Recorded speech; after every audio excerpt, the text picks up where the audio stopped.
Higher Voltage is brought to you by eCity Interactive. For over 20 years, eCity Interactive has created websites and digital marketing strategies and solutions for colleges and universities that deliver results and exceed expectations. Their latest offerings to higher ed clients include enrollment funnel diagnostics and enrollment support services that efficiently attract and engage potential applicants with results you have to see for yourself. To learn more, visit ecityinteractive.com. Hello, and welcome to Higher Voltage, a podcast about higher education that explores what's working, what's not, and what needs to change in higher ed marketing and administration. I'm your host, Kevin Tyler. Welcome back to Higher Voltage. I am Kevin Tyler, joined once again by Natasha Warikoo. Natasha is the Stern Professor in the Humanities and Social Sciences Department of Sociology at Tufts University, a former Guggenheim Fellow and high school teacher. She's written 4 books: Race at the Top, Asian Americans and Whites in Pursuit of the American Dream in Suburban Schools, Is Affirmative Action Fair?, The Myth of Equity in College Admissions, The Diversity Bargain, and Other Dilemmas of Race, Admissions, and Meritocracy at Elite Universities, and Balancing Acts, Youth Culture in the Global City, her first book.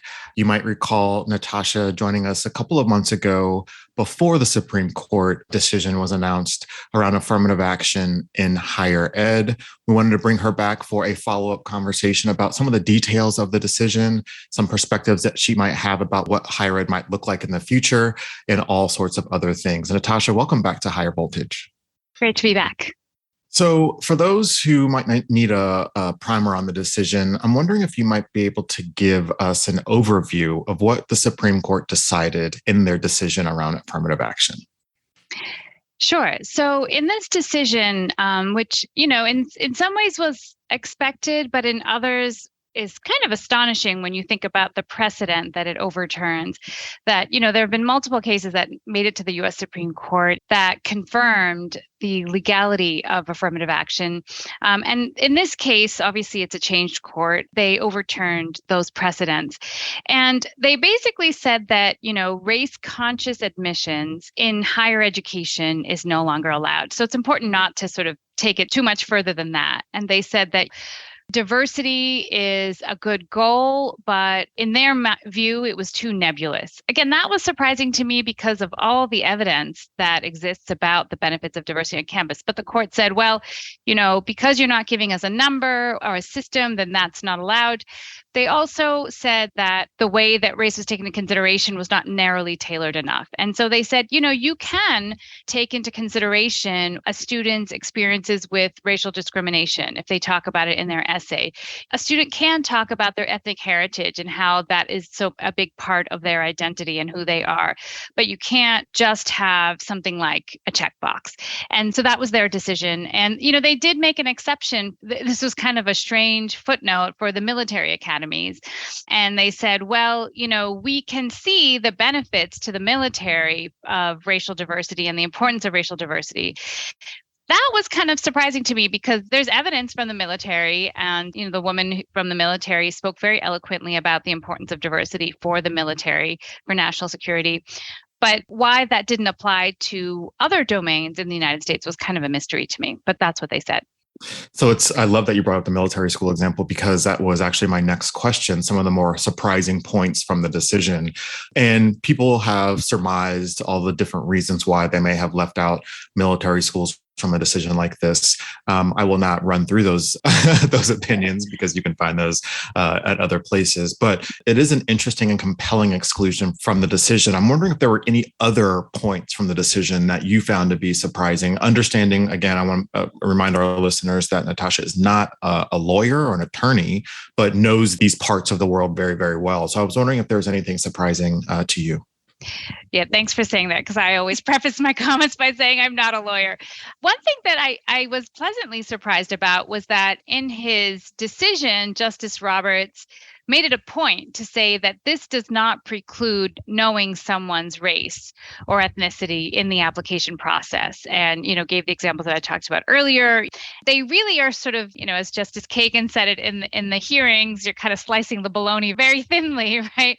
They just don't want you to take into consideration race qua race. right? But if it's race in as much as it shapes where you live or, your lived experiences, that is in fact even welcome according to them. Got you. I think that's an important point as well. I'm also curious around, and this is just kind of off the cuff kind of question, but it feels like race is only being described for people who are not white. And so the legacy piece and these other ways that speak to race, but not using the word race, were not really kind of discussed or addressed in the decision. Can you speak a bit more around the other ways or the points of admission that were brought up so often in the hearings around legacy, donor, the other two, or there are 4 groups of students that will not be affected by some of this? Yeah, it's interesting. I mean, I think the bottom line is that this court has very much taken on this colorblindness approach that the plaintiffs were advocating. And so they say that we cannot look at race as a kind of proxy for all of these other things. Justice Jackson said this, it's a sort of, let them eat cake kind of response, because clearly we have so much evidence to show that race does play a role in our lived experience in our social life in the United States today. As much as we don't want it to, no one thinks that that's a good thing, but the reality is different from what the ideal is. And so I always found that odd in the hearing when the more conservative justices kept bringing up legacy admissions and athletics and all of these things. So let me just be clear. I don't support legacy admissions. I don't support admission for people for high net worth donors. But there's no legal basis on which you could attack those policies. And that is because, this is the ultimate irony of this case, that race-conscious admissions was attacked because of these laws that we have that specifically protect vulnerable populations, specifically passed in the aftermath of slavery in this country, right? The 14th Amendment, the Civil Rights Act, to end legal segregation. These were laws designed to protect African Americans. And so race is a protected category because of that. And so the irony is that this policy that's trying to make a dent in the adverse impact created by slavery and segregation, it has been attacked through those same laws. But there is no law that treats class as a special category. So colleges are allowed to privilege people who have more money, right? They're allowed to say, you know what, we don't have any more financial aid money. We can't admit you because you can't afford it. And we've already used up all our financial aid dollars. They are allowed to say, your parent went here at a time, or your grandfather went here at a time when this university did not allow Black students. They are allowed to do that. And so, that's the sort of cruel irony, I think, of this decision is, and Ketanji Brown Jackson talked about this in the hearing. She said, basically, you're allowing someone who is a legacy, who's 5 generations of going to UNC, most of which were at a time when Black people are not allowed to go to UNC, and it was a state-funded school, that is allowed. But someone whose family has been 5 generations in North Carolina, but whose ancestors were not allowed to go to UNC, and calling on that is not allowed. And so it's so problematic, but that is the way that the law is being used in this case. Justice Brown Jackson had a lot of really great quotes in her dissent, one of which being like, while, racism doesn't exist in the court, it does in real life, or however that quote went. And it was speaking to creating laws for the way the world is and not the way that you think that the world should be. And I think that was a really interesting point to raise at a moment like this, because we have all of these other things happening around higher ed that are influencing who gets in, right? So we have the student loan debt that was rejected by the Supreme Court. We have this that's been rejected by the Supreme Court.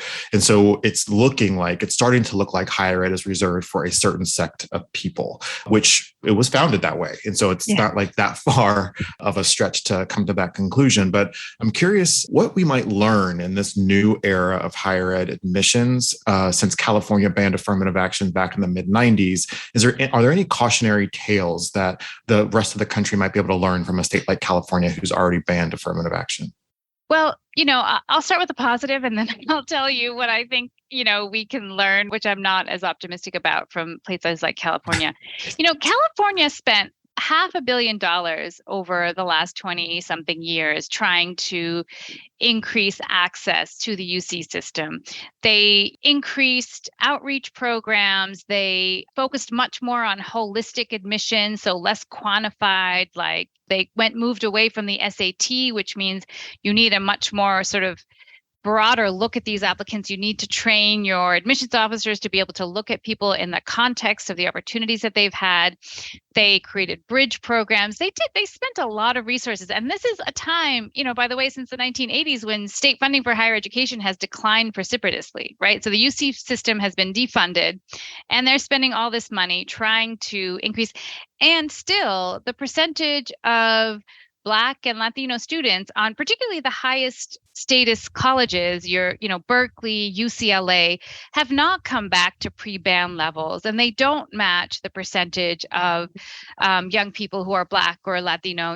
Over half of young people in California today are Latino. And so this is like a Herculean effort with one hand tied behind their back. That's how I think about it. And I think that's what leaders are going to do. Most leaders in higher education are committed to diversity. But this makes it a lot harder for them. And most colleges have been doing a lot of these things already to the extent that they can in terms of outreach, in terms of looking holistically, in terms of moving away from the SAT. Do I think they can do more? Absolutely. Increasing financial aid. But I think the financial aid thing is a funny thing because where is that money going to come from, right? And that's an important question that I think is not being raised enough. And so I think those are the kinds of things that colleges can and will and already are trying to do even more of. And I'm a little pessimistic about what they'll be able to accomplish with this ban on race-conscious admissions in place. Do you think that there are any approaches that won't require an influx of cash that might help even some of the playing field a little bit, maybe?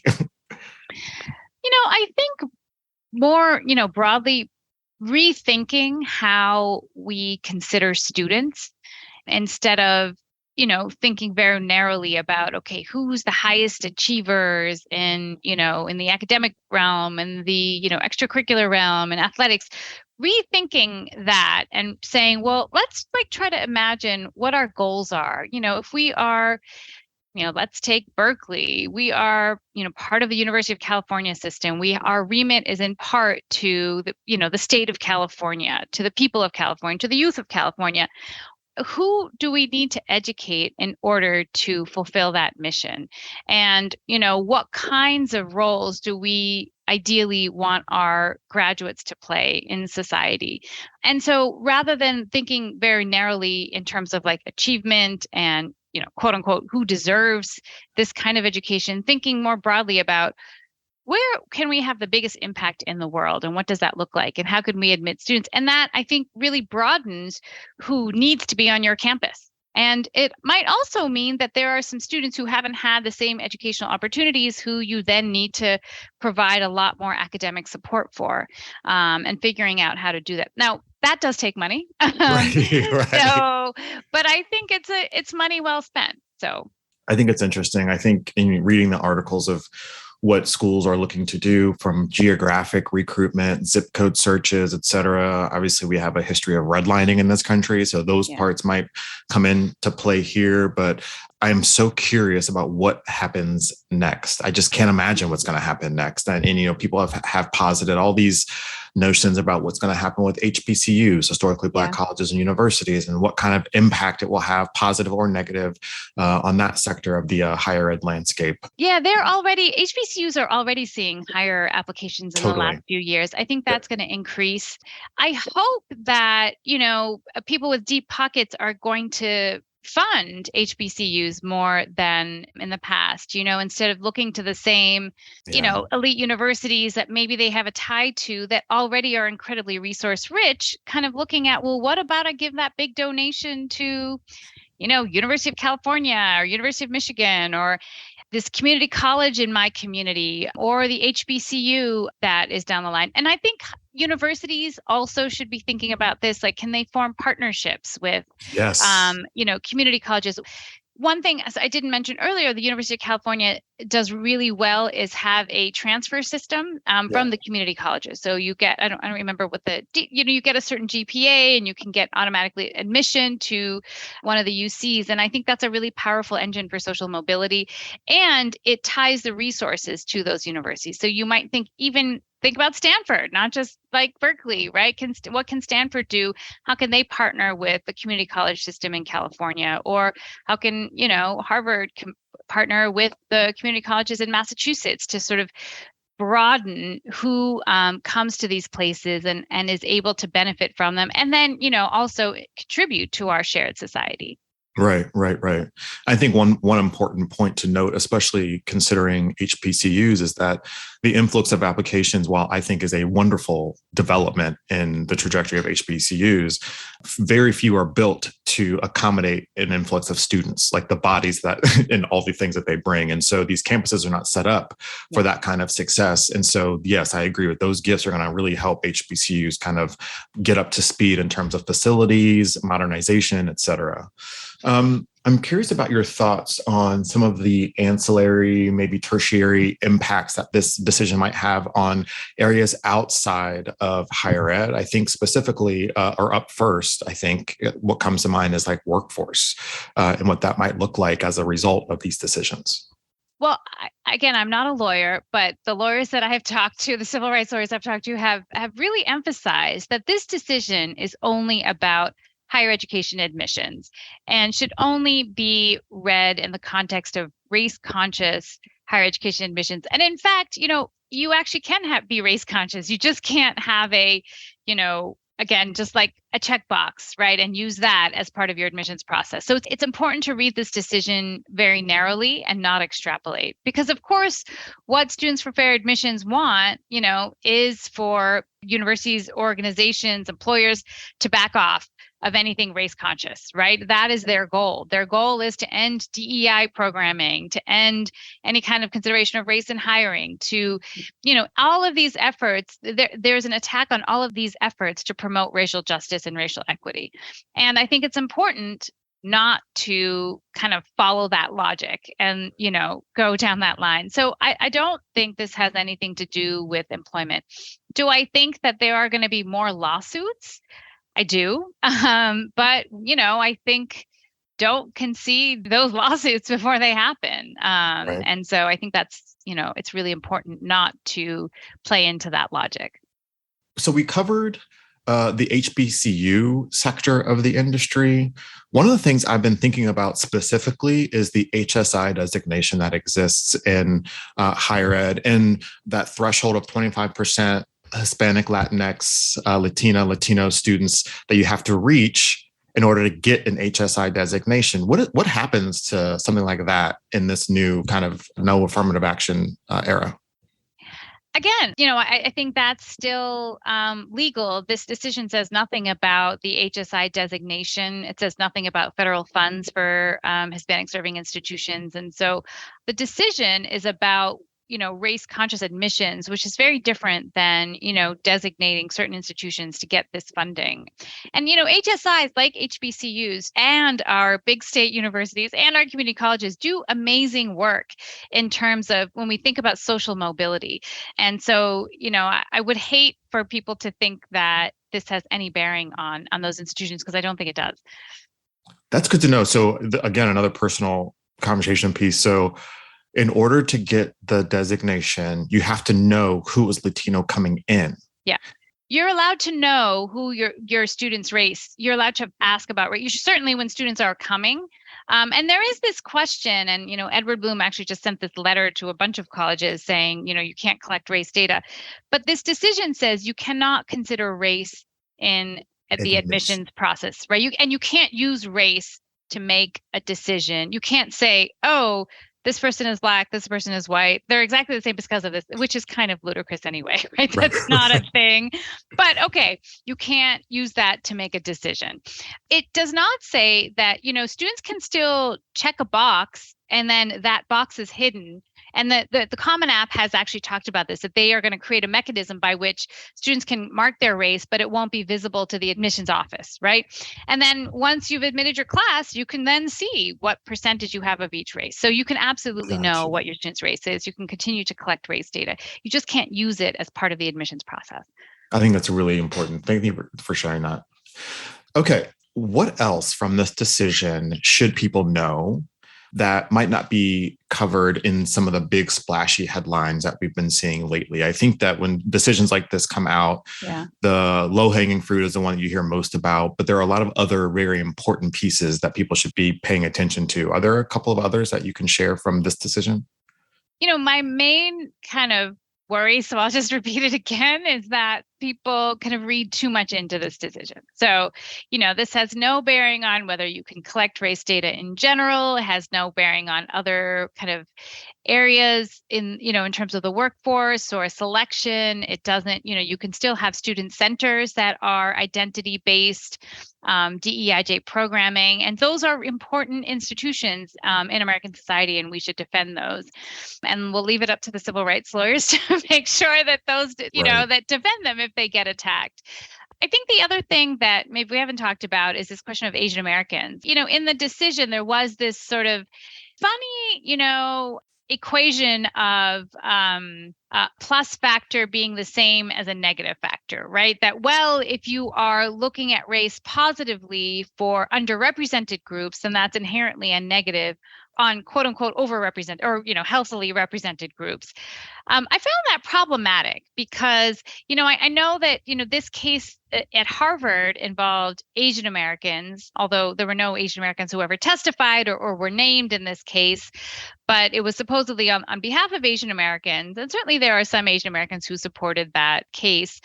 But this question of, is there discrimination towards Asian Americans, I think is a separate question from race-conscious admissions in a positive way, right? You cannot look at someone and say, well, we have too many Asian Americans and, whatever. But there was no evidence in this case that that's what was happening.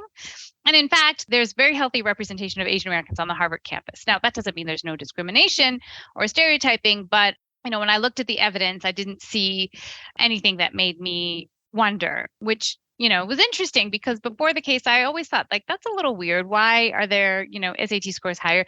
And when you look at the data, it becomes a little more clear.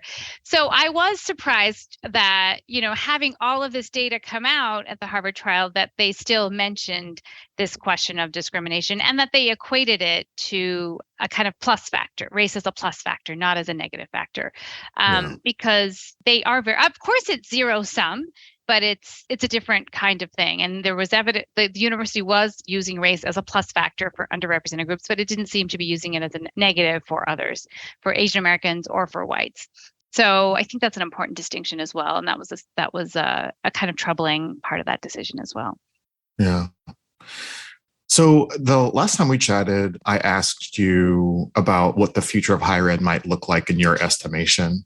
And while many people in the higher ed space kind of anticipated the decision to land the way that it did, does this change what your outlook on higher ed might be moving forward, or is it still kind of the same? I think in some ways this decision combined with the student loan decision, and I'm hopeful that, the federal government is going to find another way to allow for student debt relief.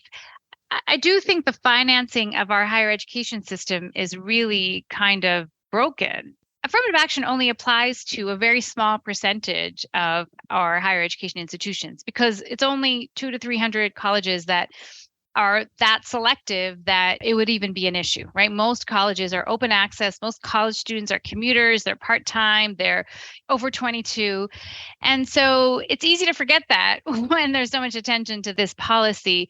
But also those institutions, they are spending so much more per pupil than our community colleges, than even ours, like big state school, flagship state colleges. And those are the places, the state schools, the community colleges where we're seeing kind of mobility. Now, mobility is not the only thing that colleges are trying to do, but it's an important goal in our society. When higher education has become like K-12 in that it's kind of necessary to have, a decent income, to have a good life. We kind of think of it as becoming increasingly like the baseline, right? In the way that a high school diploma was a baseline. And if it is, then it should be publicly funded the way that K-12 education is publicly funded. But that's not what we do in the United States. And we have been increasing, perhaps not enough, but we have been increasing funding for K-12 education. We need to be doing the same for public higher education. And we've gone in the opposite direction at the same time as, because of these endowments and the way the stock market has run, these private institutions have accrued more and more resources.